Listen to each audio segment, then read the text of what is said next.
ભારતીય મહાસાગર એક સમયે શાંત વેપાર માર્ગ તરીકે ઓળખાતો હવે ઝડપી ગતિથી વિશ્વનો આગામી જીઓપોલિટિકલ હોટસ્પોટ બનવા જઈ રહ્યો છે.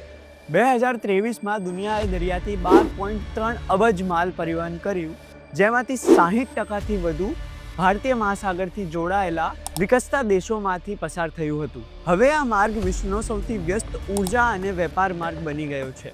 દરરોજ વિશ્વના દરિયા ક્ષેત્ર દ્વારા 80% પેટ્રોલિયમ વેપાર 3 સાંકડા પાસાઓ એટલે કે સ્ટ્રેટ ઓફ મુર્ઝુક, બબ એલ મેન્ડેબ અને સ્ટ્રેટ ઓફ મલક્કાથી પસાર થાય છે. આ ક્ષેત્રમાં કોઈ પણ અવરોધ તેલના ભાવને વિશ્વભરમાં આકાશે ઊંચા કરી શકે છે. UNCTADના અહેવાલ મુજબ જહાજો હવે એવરેજ 5100 માઇલ્સ ફરતા હોય છે, જ્યારે સન 2000માં આ ફક્ત 4600 માઇલ્સ હતું, જેનો અર્થ છે લાંબા ખર્ચાળ માર્ગો.